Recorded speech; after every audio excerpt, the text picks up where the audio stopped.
Poor girl rejected at blind date for being too fat, until a single dad spoke up. The cafe buzzed with the gentle hum of conversation, clinking mugs and soft jazz playing in the background. Mia sat nervously at a corner table, her hands folded tightly in her lap. She'd spent hours getting ready, choosing the right dress, doing her hair just so, even practicing what she might say. This was her first blind date in 2 years, arranged by a well-meaning friend who insisted, "He's really nice, Mia, give it a chance." When Mark arrived, Mia smiled warmly, but his expression flickered just for a second before he forced a tight-lipped greeting. He barely looked at her as he sat down. Within minutes, his discomfort became unmistakable. He checked his phone repeatedly, avoided eye contact, and when Mia tried to engage him in conversation about books or travel, he gave curt, disinterested replies. Then, without warning, he leaned forward and said, voice low but sharp, "Look, I didn't know you'd be like this. My friend showed me an old photo. I thought you'd be different." Mia's heart dropped like a stone. "Like this?" she whispered. "You're bigger than I expected," he said bluntly. "I'm just not attracted to that. Sorry." The words hit like a slap. Around them, a few nearby patrons glanced over. Mia's cheeks burned. She wanted to vanish, to melt into the floor. Tears welled in her eyes, but she refused to let them fall in front of him. She stood abruptly, mumbling something about needing air, and hurried toward the exit, her dignity crumbling with every step. Outside, the autumn air was crisp, but it did nothing to cool the shame scorching her skin. She leaned against the brick wall of the cafe, finally letting the tears fall. "Why am I never enough?" she whispered to no one. But someone was listening. Inside the cafe, a little boy named Leo had watched the whole scene unfold from his seat by the window.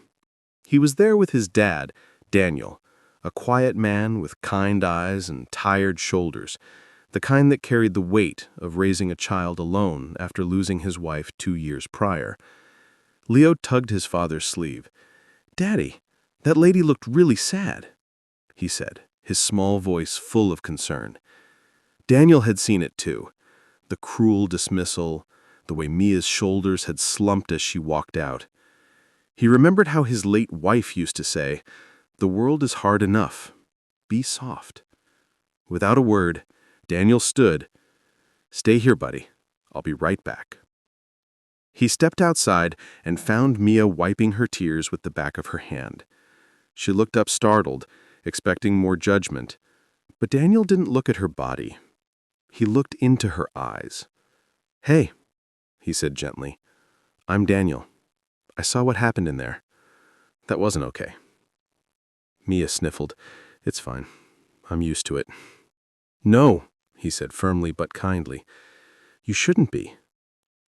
She didn't know what to say. No one had ever defended her like that, especially not a stranger. Daniel hesitated, then offered a small smile. "My son Leo and I were just about to order dessert. He's been eyeing the chocolate cake like it's his life's mission. Would you maybe join us? No pressure, just cake, and company that won't make you feel small." Mia blinked in disbelief. "Why would you do that?" "Because everyone deserves to feel seen," he said simply. "And you? You look like you could use a friend." Something in his sincerity cracked open the shell around her heart. She nodded slowly. Back inside, Leo beamed when he saw her. "Hi, I'm Leo. Do you like chocolate?" Mia laughed, really laughed, for the first time in months. "I love chocolate." They shared a slice of cake, and as they talked, Mia learned that Daniel was a widower, working as a school counselor, and that Leo loved dinosaurs, drawing, and asking endless questions. In return, she told them about her job as a librarian, her love for old movies, and how she secretly wrote poems no one had ever read. There was no awkwardness, no judgment, just warmth. Before they parted ways, Daniel handed her a napkin. On it, he had written his number. If you ever want to grab coffee, just coffee, no expectations, or if you just need someone to talk to, call me.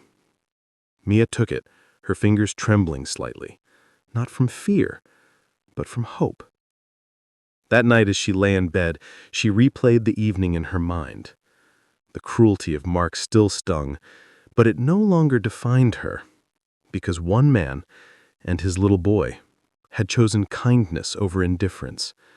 They'd seen her pain and stepped into it, not away from it.